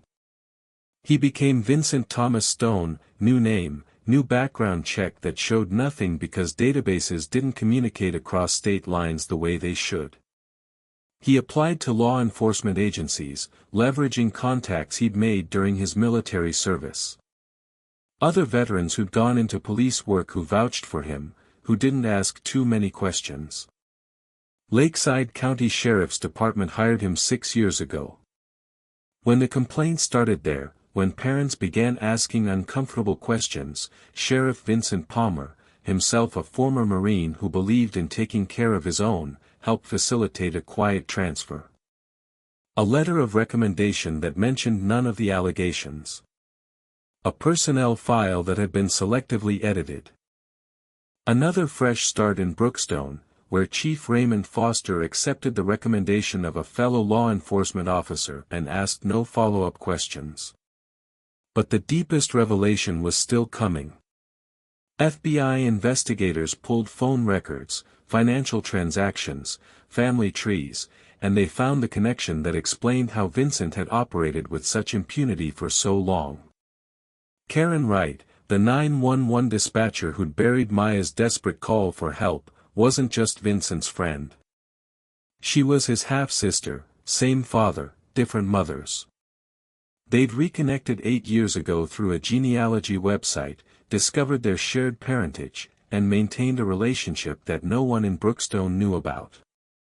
When Vincent moved to Brookstone 3 years ago, Karen was already working as a dispatcher.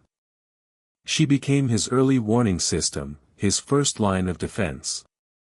Every 911 call that mentioned Vincent's name went through her first. She'd reroute them, mark them as non-emergency, lose them in administrative backlogs. She'd been doing this for 3 years, systematically protecting her brother while children suffered. Bank records showed Vincent had paid her $43,000 during that time. Insurance against exposure, payment for silence. The final accounting was staggering. 14 verified victims across 3 states, California, Texas, and Arizona, children whose abuse had been documented, whose voices had been ignored, whose cases had been buried by people who should have protected them. 27 additional suspected cases still under investigation. Children who'd shown signs of trauma, whose families had made informal complaints that never became official reports, whose suffering had been invisible to everyone except the predator who caused it. In a hotel room on the outskirts of Brookstone, Nicole Anderson sat on the edge of a bed and tried to understand how she'd missed everything. The FBI had taken her statement, shown her evidence she couldn't deny, walked her through timeline after timeline of abuse that had happened in her own home while she worked double shifts to keep food on the table. She'd genuinely not known. The FBI psychiatrist confirmed it. Nicole wasn't complicit in the way Chief Foster was complicit. She was a victim of manipulation. A single mother so desperate for stability that she'd ignored warning signs. Dismissed her daughter's behavioral changes. Believed Vincent's explanations because believing anything else meant admitting her judgment had failed catastrophically. But not knowing didn't erase the guilt, didn't change the fact that her daughter had been tortured while Nicole chose to see what she wanted to see. Didn't undo the moment when Maya had begged for help and Nicole had called her a liar. The breakdown was complete and devastating. Nicole couldn't eat, couldn't sleep, spent hours rocking and crying, repeating over and over that she was sorry, that she should have known that she'd chosen a monster over her own child. The FBI arranged for psychiatric care, crisis intervention, because Nicole Anderson was a suicide risk, and they needed her alive to testify. Back in Brookstone, the community was experiencing its own reckoning. The FBI's investigation had expanded beyond Vincent and Chief Foster. They were interviewing every officer who'd handled abuse reports in the past 5 years. Every school administrator who'd received complaints and done nothing. Every mandatory reporter who'd seen signs and stayed silent. Every neighbor who'd heard things and looked the other way. The local newspaper, which had published glowing profiles of Deputy Stone, now ran front-page stories about systemic failure and institutional betrayal. The town council called emergency meetings. The state attorney general announced a comprehensive review of child protection services across the region. 2 school principals resigned. The head of county social services was placed on administrative leave, but the questions lingered, heavy and accusing. How many people had known and said nothing? How many had suspected and chosen comfort over conscience? How many times had Brookstone collectively decided that protecting its image was more important than protecting its children? The FBI's Victim Services Coordinator began reaching out to families, offering counseling, resources, validation. For years, these parents and children had been told they were wrong, that they'd misunderstood, that their memories couldn't be trusted. Now, finally, someone was telling them the truth. You were right. We failed you and we're sorry. But Maya was safe. Her forensic interview had been completed. She was placed in emergency foster care with a family trained in trauma-informed care. A couple who understood that healing takes time and setbacks are part of the process. She asked about Cruz every day, asked when she could see him, asked if he was in trouble because of her. And Cruz was in trouble. Deep trouble. Because while Vincent was finished, while the evidence against him was overwhelming and irrefutable, Cruz had still committed felony kidnapping. He'd violated a restraining order. He'd taken a child from her legal guardian without authority or permission, and the prosecutor, despite understanding why Cruz had done it, had no choice but to pursue charges. The national media arrived in Brookstone like a storm front, satellite trucks lining Main Street. Reporters doing stand-ups in front of the police station and the Anderson trailer. CNN, Fox News, MSNBC, all the networks that usually ignored small-town Texas suddenly found Brookstone fascinating. The story had everything they needed: corruption, child abuse, a hero who looked like a villain, a system that had failed spectacularly. The headlines wrote themselves. Outlaw bikers save girl after system fails. Motorcycle club president faces prison for rescuing abuse victim. When badges become weapons, how one town protected a predator. Within 48 hours, Cruz's story had gone viral. 5 million views on the first news segment, 10 million shares on social media. Everyone had an opinion about whether he was a hero or a criminal, whether the law should bend for morality or stay rigid regardless of circumstances. Legal analysts appeared on every news program, explaining the complexity with varying degrees of sympathy. Cruz had technically violated multiple laws. The restraining order was legally valid when he crossed it. Custodial interference was a felony regardless of motive. Some argued he could face additional charges, breaking and entering, possibly assault if Vincent claimed Cruz had threatened him during the confrontation. The law, they explained with clinical precision, doesn't care about intentions. It cares about actions. District Attorney Margaret Torres sat in her office and stared at the file on her desk. She was 52, a career prosecutor who'd built her reputation on being tough but fair. She'd put away murderers, rapists, gang members who terrorized communities. She believed in the rule of law, in the principle that justice couldn't be selective. Couldn't depend on whether you liked the defendant or agreed with their choices. But she also had a 13-year-old daughter at home. And every time she read Maya's forensic interview transcript, she imagined her own daughter in that bathroom, locked in, bleeding, calling for help that never came. She imagined what she would want someone to do if her child was suffering and the system had failed. Politically, she had to prosecute. The law was clear. Cruz had broken it. If she let him walk because public sentiment sided with him, she'd set a precedent that would haunt her office for years. Vigilante justice couldn't be endorsed. Even when the vigilante was right, but morally she knew Cruz had done what any decent human being would do, what any parent would want someone to do for their child. The pressure came from all sides. Her boss, the Attorney General, suggested she consider the optics, the message it would send if they went hard on someone who'd saved a child's life. Defense attorneys called her, offering to represent Cruz pro bono, warning her that this case would define her legacy. Victim advocacy groups sent letters supporting Cruz, arguing that prosecuting him would discourage others from intervening when they witnessed abuse. And then there was the public response. Someone started a GoFundMe for Cruz's defense. The goal was $50,000 for legal fees. Within 72 hours, it had raised $3.2 million. Donations came from every state from people who'd never met Cruz, who just believed that good people shouldn't be punished for doing the right thing. The comment section was filled with stories. People who wished someone had saved them when they were children. People who tried to report abuse and been ignored. People who understood that sometimes the system fails so completely that individuals have to step in. In Brookstone, 847 residents signed a petition demanding the charges be dropped. They delivered it to the district attorney's office in person.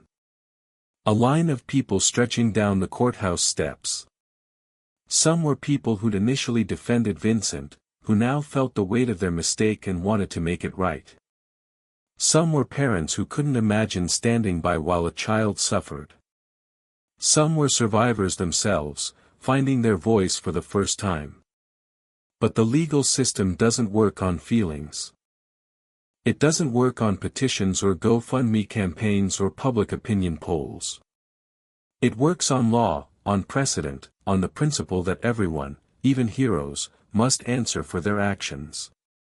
District Attorney Torres filed formal charges: kidnapping in the first degree, custodial interference, violation of a protective order. Cruz would stand trial, and a jury would decide whether justice meant following the letter of the law or honoring its spirit. If you believe good people shouldn't be punished for doing the right thing, comment justice for Cruz. Let's show that humanity hasn't forgotten how to stand up for its protectors. Share this story everywhere. Cruz's fate came down to 12 strangers in a jury box. But what happened during jury deliberations would restore your faith in everyday Americans. The trial lasted 6 days. Though it felt like 6 months to everyone watching. Cruz's defense attorney, a woman named Rebecca Martinez, who'd taken the case pro bono after seeing the news coverage, built her case around a single principle: necessity. The necessity defense argues that breaking the law is justified when it prevents greater harm. When every legal option has been exhausted, when the choice is between action and catastrophe. She presented the evidence methodically. The 911 call that had been buried. The hospital report that had been ignored. The restraining order that had been weaponized to silence the only people watching. The systematic failure of every institution designed to protect children. She argued that Cruz hadn't acted rashly or violently. He tried the legal system first. He'd reported to CPS, to the hospital, to the police. He'd done everything right, and the system had failed at every turn. The prosecution's case was simpler. Laws exist for a reason.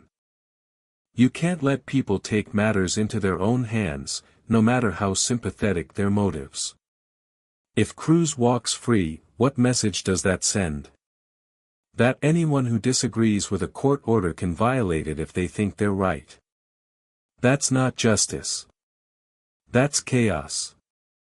But then came the testimony that changed everything. Maya appeared via closed-circuit video from another room. A therapy dog named Cooper sitting beside her, his head resting on her lap. She was 7 now, small for her age, wearing a purple dress her foster mother had helped her pick out. She answered questions in a voice that was stronger than it had been 8 months ago, though still fragile. She described what Vincent had done. She described calling 911 and being told she was confused. She described Cruz finding her in that bathroom, promising she was safe, keeping that promise even though it meant losing his freedom. The jury watched her in silence. 3 of them were crying. Dar. Sanchez testified about the pattern she'd seen, about 3 other children with identical injuries, about reports she'd filed that disappeared into bureaucratic black holes. She testified that in 23 years of emergency medicine, she'd never seen a clearer case of systematic institutional failure. But Detective Chen's testimony was the moment that sealed Cruz's fate. She walked the jury through the FBI's investigation, explaining how Cruz's action, his refusal to look away, his decision to act when the system wouldn't, had triggered a federal case that exposed an interstate trafficking network. Because of Cruz, 14 verified victims across 3 states got justice. Because of Cruz, 27 additional cases were being investigated. Because of Cruz, a predator who'd operated for 8 years was finally stopped. Without his intervention, Detective Chen said, looking directly at the jury, Maya Anderson would likely be dead or missing within a month. Vincent Garrett was planning to leave the state with her. We had evidence of his preparations. Cruz didn't just save 1 child. He broke open a case that will protect countless others. The sentences for Vincent's network came down before Cruz's trial concluded. Vincent Anthony Garrett received 7 consecutive life terms without possibility of parole. The judge reading the sentence said the crimes were so heinous, so systematic, so devoid of humanity that rehabilitation was impossible. Chief Raymond Foster received 18 years in federal prison for corruption, obstruction of justice, and conspiracy. He'd be 71 when released, assuming he survived that long. Dispatcher Karen Wright got 6 years for obstruction of justice. She'd helped bury dozens of calls, helped protect her brother while children suffered. Cruz's jury received their instructions and retired to deliberate at 2:15 on a Thursday afternoon. The legal analysts on television predicted hours of debate, possibly a hung jury. The charges were serious. The law was clear. 48 minutes later, the jury returned. The foreman, a retired teacher named William Davis, stood when the judge asked if they'd reached a verdict. We have, Your Honor, on the charge of kidnapping in the first degree. How do you find? Not guilty. On the charge of custodial interference. Not guilty. On the charge of violation of a protective order, not guilty. The courtroom erupted. People stood cheering, crying, embracing strangers. The judge, who should have called for order, who should have demanded silence, instead sat back and let it happen. Because sometimes justice isn't just about law. Sometimes it's about recognizing that 12 ordinary people understood something the system had missed, that mercy and morality matter as much as statutes and precedents. Cruz stood at the defense table, hands shaking, unable to fully process what he was hearing. Rebecca Martinez put her hand on his shoulder, tears streaming down her face. In the gallery, every member of Thunder Ridge Motorcycle Club stood together, brothers to the end. Somewhere in a foster home across town, Maya was in her therapy session playing with dolls. Slowly learning that the world could be safe again, she smiled at something her therapist said. The first genuine smile anyone had seen from her in months. She picked up a crayon and drew a picture. A motorcycle and a man with kind eyes. She was learning to play with other children at her new school. Learning that not every adult would hurt her. Learning that her voice mattered. The healing was slow, measured in tiny victories, a full night's sleep without nightmares. A moment of laughter, a day without flinching when someone moved too quickly. 1 year later, Brookstone looked the same from the outside. Same hardware store, same diner with the chipped coffee mugs, same church bells on Sunday mornings. But underneath, everything had changed. Maya turned 7 in the home of James and Sarah Williams, a foster family who'd been trained in trauma-informed care, who understood that healing doesn't follow straight lines. She had her own room painted the color she chose, lavender, with bookshelves full of stories where good always wins. She went to therapy every Wednesday with Dr. Linda Martinez, the same woman who conducted her forensic interview, the one person Maya trusted to hear the hard things without flinching. The nightmares still came sometimes, but less often. She was learning to be a child again. Slowly, carefully, one small victory at a time. She played soccer now, had 2 best friends at school, and every single night before bed, she asked her foster mother the same question. Is Mr. Cruz okay? Cruz returned to Thunder Ridge Motorcycle Club, back to the scarred wooden table and the smell of motor oil, and the brotherhood that had stood with him when the whole world was watching. But he was different now. The case had changed him. Opened something in his chest that had been closed for 37 years since he was the child nobody saved. He started volunteering with foster youth advocacy programs. Showing up at group homes to talk with kids who'd been through hell, who needed to hear from someone who understood. He didn't preach or lecture. He just listened. And sometimes that was enough. Brookstone Police Department had been gutted and rebuilt from the foundation up.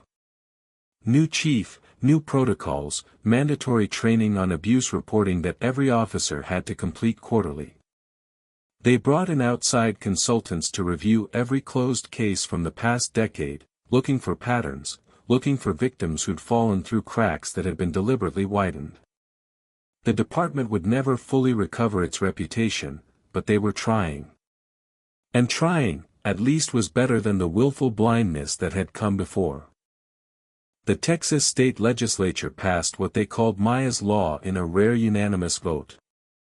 The law required independent review of all closed child abuse cases, mandatory reporting with penalties for officials who bury complaints, and whistleblower protections for anyone who reported abuse within law enforcement.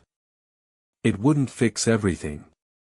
Laws never do, but it was a foundation, a starting place for building something better.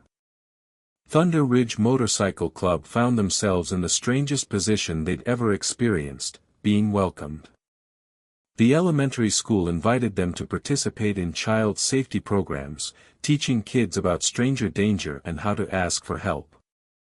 The town council asked them to join community watch efforts. Parents who'd once crossed the street to avoid them now stopped to shake their hands. The club's reputation had transformed from outlaws to protectors. Though the members themselves hadn't changed, they were still the same flawed men working on their bikes and drinking too warm beer.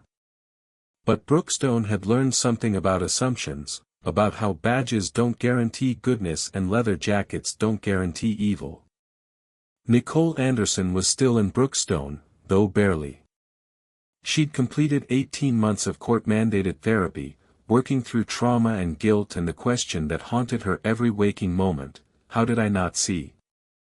She had supervised visitation with Maya twice a month, carefully monitored sessions where she was learning to be the mother her daughter needed, learning to believe her daughter instead of the men who lied. The relationship was fragile, built on apologies that could never be adequate and a little girl's capacity for forgiveness that exceeded anything adults deserved. Nicole would never get full custody back. That bridge had burned too completely. But maybe someday they could have something. Maybe that would be enough. On a Tuesday afternoon in August, Cruz received an envelope at the clubhouse. No return address, but he recognized the handwriting on the front, the careful oversized letters of a 7-year-old still learning cursive. Inside was a drawing, a motorcycle rendered in crayon, a figure with a beard sitting on it, and a smaller figure standing beside it holding a stuffed rabbit. At the bottom in purple marker, 6 words: "Thank you for being brave. Love, Maya." Cruz hung that drawing on the wall of the clubhouse right next to the Thunder Ridge MC charter from 1987. And every man who walked into that room understood what it meant. Understood that sometimes being brave means breaking rules that shouldn't exist. Understood that sometimes the people society fears are the ones who save us. Sometimes the people society fears are the ones who save us. Sometimes justice doesn't come from courtrooms, but from ordinary people who refuse to look away.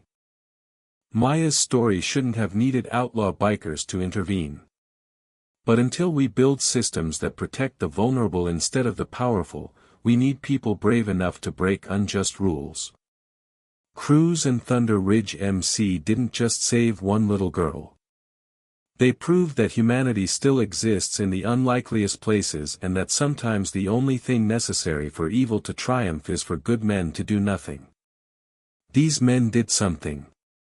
If this story moved you, if you believe children deserve protectors, hit that subscribe button. Share this story with someone who needs to hear it. Comment. Break the silence if you stand with survivors over systems that fail them. And remember, you don't need a motorcycle to be someone's hero. You just need to refuse to look away. Thank you for watching, for caring, and for being part of the solution.